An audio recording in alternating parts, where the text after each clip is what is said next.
Hello guys, we have come to the end of this lesson, alcohols, phenols and ethers. In today's video, we are going to see the chemical properties of ethers. In the previous video, we have seen the different methods of preparation of ethers. So in this video, we are going to see how ethers are going to react with other chemicals. When you look at the reactivity of ethers, ethers are least reactive. They have very little reactivity chemically, and under normal conditions, ethers do not combine with acids, bases, oxidizing or reducing agents. So what is the reason for this low reactivity? This low reactivity, or you can call the inert character of ether, is due to the reason that the divalent oxygen, what is meant by divalent oxygen? The valency of oxygen is 2. So it can bond with two other atoms. So this divalent oxygen is linked to carbon atoms on both sides. So it has no active site, just as in case of alcohol and aldehydes or ketones. So this does not have an active site. So ethers are least reactive. It doesn't mean that ethers will not react with any other chemicals. They can react only under drastic conditions. So under drastic conditions, ethers do react mainly because of lone pair of electrons on the oxygen atom or due to the cleavage of this oxygen carbon bonds.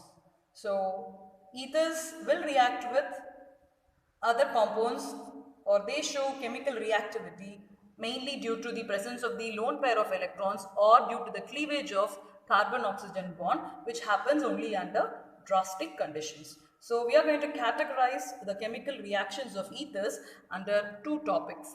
One, reactions involving cleavage of CO bond and substitution reactions of benzene ring in the case of aryl alkyl ethers. So first let's start with the reactions involving cleavage of CO bond. First reaction is with halogen acids. You can represent halogen acids as HX.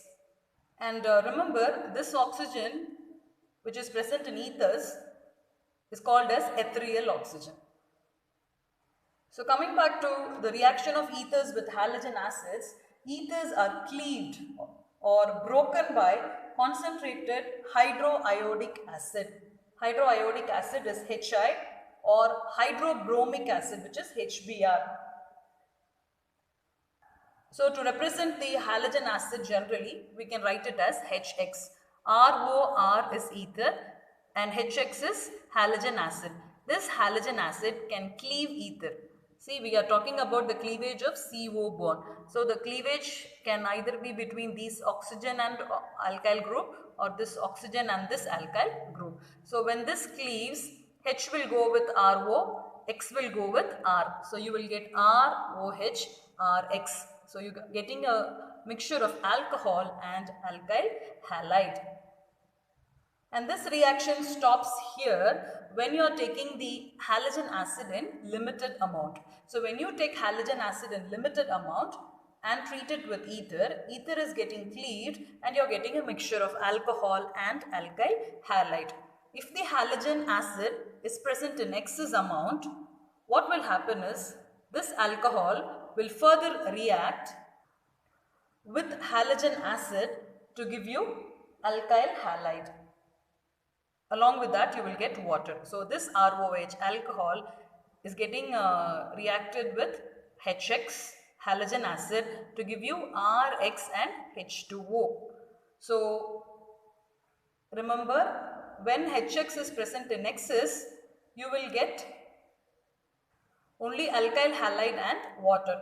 So you can combine these two reactions and write as ROR, which is the ether, reacting with 2 molecules of HX to give you 2 molecules of RX plus H2O. This reaction is written when the HX is present in excess. When you have limited amount of HX, what will be the reaction? ROR plus HX will give you ROH plus RX. So you will get a combination of alcohol and alkyl halide when HX is present in limited amount. But when HX is present in excess amount, which means you are writing here 2HX, what you are getting? 2 molecules of Rx. Where is the alcohol? Alcohol further reacted with the excess HX to give you Rx. So you are getting 2 molecules of Rx plus H2O. So this reaction is when HX is present in excess. So here I have written an example. Instead of alkyl, R group general representation, I have taken diethyl ether. So in the first reaction, Hi is present in limited amount. So what will happen? There will be a cleavage between this carbon and oxygen. H will go here and I will come here. So what will be your product? C2H5OH, C2H5I. So you are getting a mixture of ethyl alcohol and ethyl iodide. If Hi is present in excess, so here I have written 1, here I have written 2. So which means it is present in excess, what will I get? Diethyl ether reacting with 2Hi gives you 2C2H5I plus H2O. So you are getting just ethyl iodide and water when Hi is present in excess. So you have to be careful when they give you the reaction and ask you to predict the product whether Hi is present in limited quantity or in excess. Then only you can predict the product correctly. When we say halogen acid, we have 3 halogen acids: HI, HBr, HCl, hydrogen iodide, hydrogen bromide and hydrogen fluoride. When we say halogen acid, we call them as hydroiodic acid, hydrobromic acid, hydrochloric acid, and their order of reactivity with ether is this. Hi reacts very faster with the ether, then comes HBr and then comes HCl. So HCl is least reactive and Hi is very reactive with ethers. This order is based on bond dissociation enthalpy. What is bond dissociation enthalpy? The energy required to break this bond. HCl is found to be least reactive because bond dissociation enthalpy is more for HCl, and Hi is least reactive because bond dissociation enthalpy is less for Hi. So you can easily break Hi, so it is more reactive. Now let's see the mechanism of this reaction. When ether molecule reacts with Hi, this ether molecule is initially protonated by the halogen acid. Here we are taking Hi. How ether is getting protonated? Because this Hi cleaves to release H+. So this H+ is going to protonate this ether. So this is happening in the initial stage. So you are getting ROR and this oxygen getting attached to hydrogen. So this oxygen gets a positive charge because it's giving its electron to hydrogen plus I-. So this is protonated ether. Next, this protonated ether is attacked by the halide ion, which acts as a nucleophile. I- is acting as a nucleophile. So this nucleophile is going to attack this protonated ether. So see, I- is attacking the ether. Here oxygen is taking back these electrons and going out as ROH, which is nothing but the alcohol, and this comes out as Ri. So you are getting Ri, which is alkyl iodide, plus ROH alcohol. This reaction follows SN2 mechanism. When the Hi is present in limited quantity, the reaction stops here. When Hi is in excess, what will happen? It will further react with the alcohol formed to give you one more molecule of Ri. See, when Hi is in excess and the reaction is carried out at an elevated temperature, alcohol further takes part in the reaction like this. See, this ROH was obtained as a product in the first step, and now Hi is present in excess. So what will happen?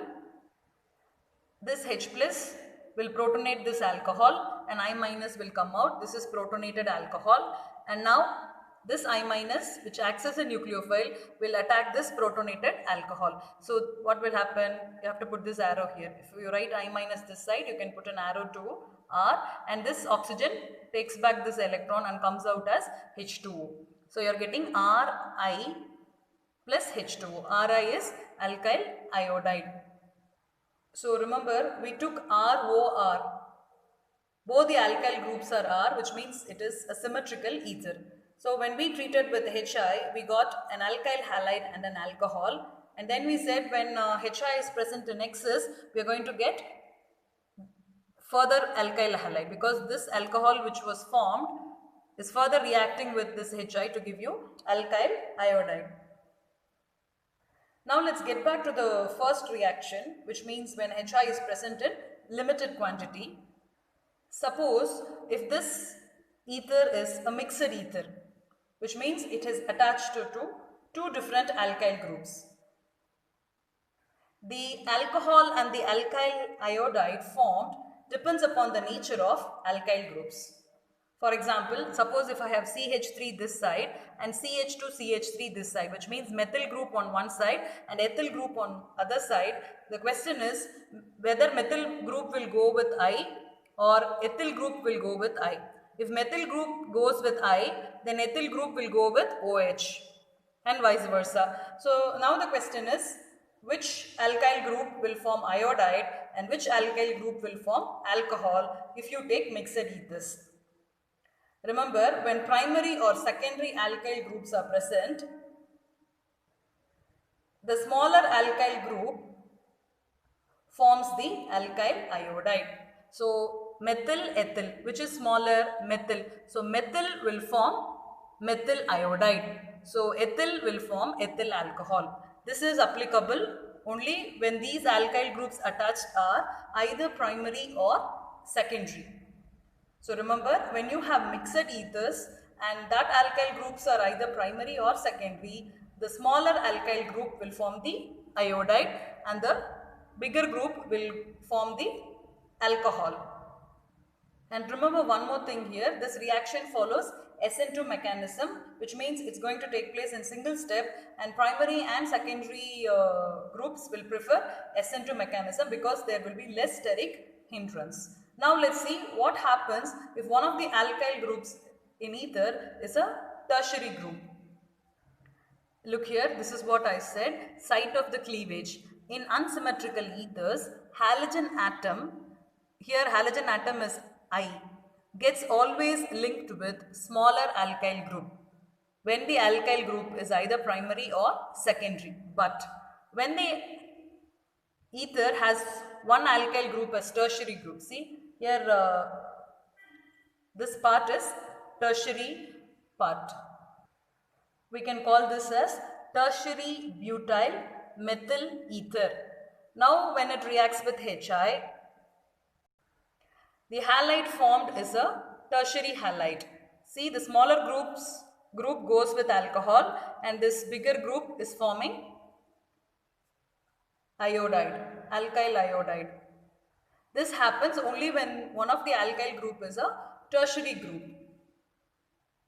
Why do we get this tertiary part with halide, which means alkyl halide formed here is tertiary halide? The reason is this reaction follows SN1 mechanism, and in this reaction, this is the leaving group. CH3O is going out. If CH3O goes out, it's going to form a tertiary carbocation. And we know tertiary carbocations are more stable. So more stable carbocation is preferred. So when this forms a more stable carbocation, then I minus will attack this carbocation to give you tertiary halide. Remember, in the case of primary and secondary, the mechanism followed is SN2 mechanism. So it's a single step reaction, no cation is involved. So primary and secondary prefers to undergo SN2 reaction because of less steric hindrance, which we have learned very clearly in haloalkanes and haloarenes when we studied about nucleophilic substitution reaction. In the case of tertiary, it is following SN1 mechanism. So it's going to happen in two steps. In the first step, there will be formation of carbocation, and tertiary carbocations are more stable. So this prefers to form a this part prefers to form a carbocation rather than this part. So obviously the I minus, which is the nucleophile, will attack this carbocation to give you tertiary halide. So this is how you have to study an organic reaction when it comes to mechanism, so that you can predict the products properly. So far we have seen the cleavage of ether by Hi, and all the examples that we have taken are alkyl ethers. So now what will happen if we take an aromatic ether, for example anisole. Before going to anisole, this is what I meant. See, this is the ether which has one alkyl group as tertiary part. The first step, it is forming a carbocation. So this carbocation is a tertiary carbocation. So this is preferred to be formed because it is more stable.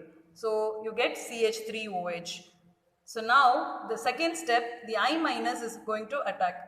I didn't write Hi here. So that H will go with this as CH3OH, and I minus is attacking this carbocation, which is a fast reaction, and that is the rate determining step. So which you will be learning in chemical kinetics lesson. So you are getting a tertiary halide. Now cleavage of anisole. See, what is the formula for anisole? C6H5OCH3. So one part is aromatic part. This is anisole. When you treat it with Hi, just now we said when we have unsymmetrical ether, if it is primary or secondary, the smaller part, smaller alkyl group forms alkyl iodide. So here when you take CH3 and the C6H5, CH3 is the smaller part, so CH3 goes with I.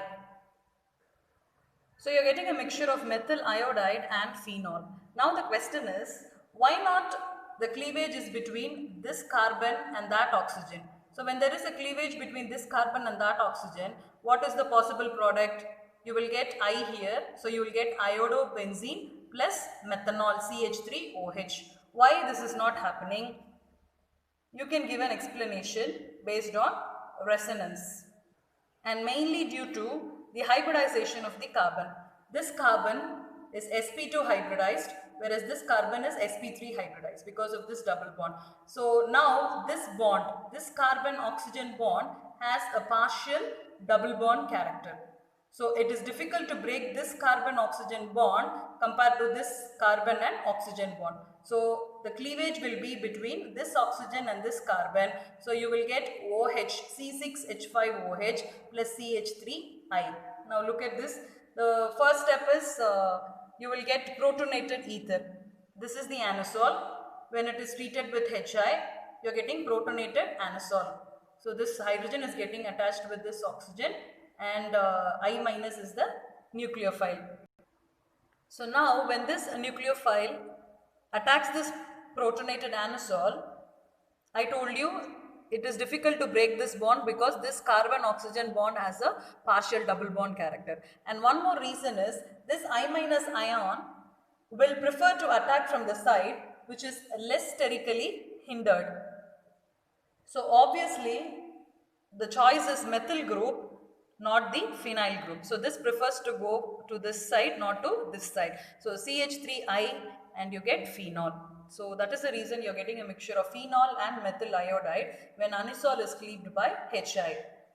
We are not getting iodobenzene and methanol. Remember that. This is the product when anisole is treated with Hi. So we have seen the cleavage of CO bond in ethers. Next we are moving on to the electrophilic substitution reactions of the benzene ring. When we say electrophilic substitution reactions on benzene ring, we are going to take the aromatic ethers. These aromatic ethers give the substitution reactions of benzene ring such as halogenation, nitration, sulfonation and Friedel-Crafts reaction.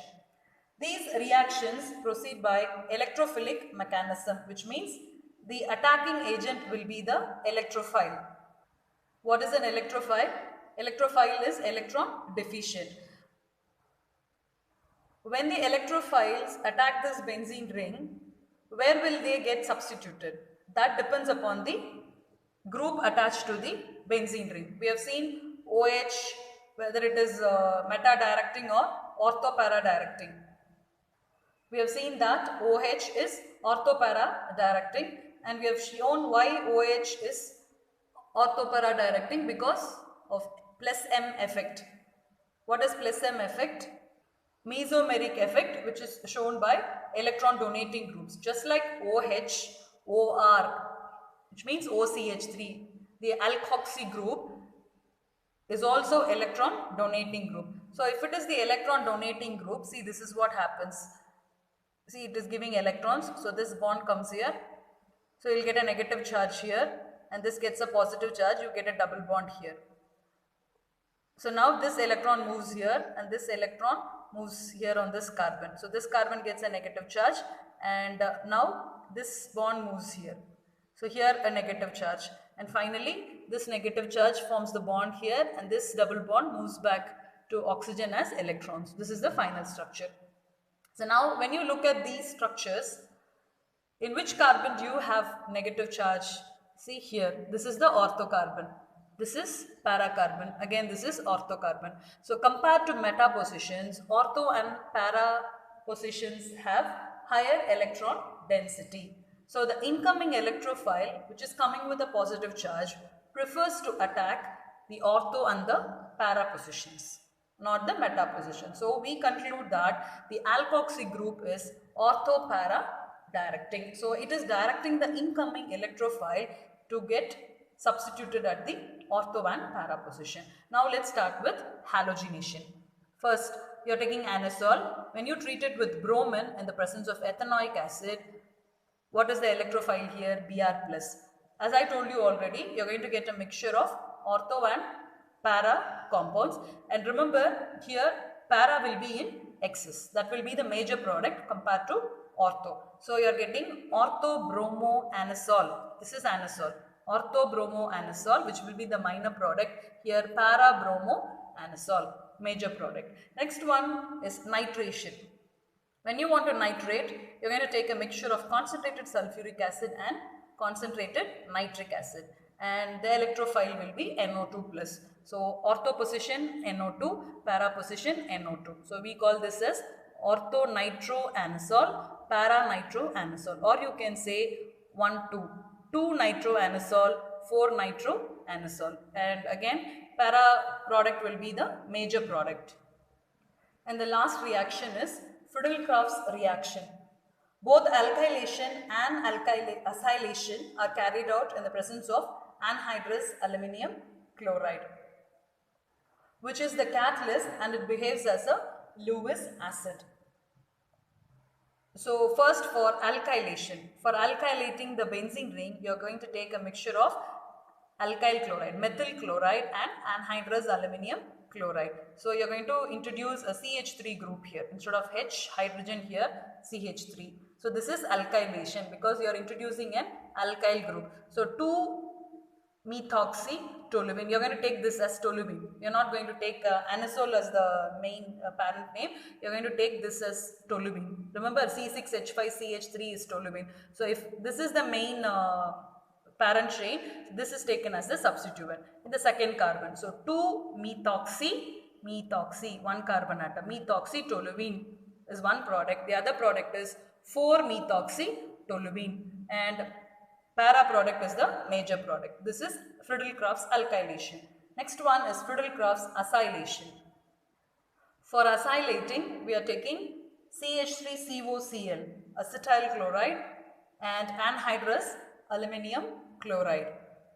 So you are introducing COCH3. Here just CH3, COCH3. This is acyl group. So we call this as acylation. Since this has a name, this is Friedel-Crafts acylation. Whenever you use this as a catalyst, we call this as Friedel-Crafts reaction. So you are getting 2-methoxy-acetophenone. So this is acetophenone. C6H5COCH3 is acetophenone. It is a ketone. So in acetophenone, in the second position, you have methoxy group. So this is the minor product, 2-methoxy-acetophenone, and this is the major product, 4-methoxy-acetophenone. So that's the end of chemical reactions of ethers, and that's the end of this chapter, alcohols, phenols and ethers. So next we will discuss the reactions, how to predict the products and convert one reactant into the desired product. Thank you.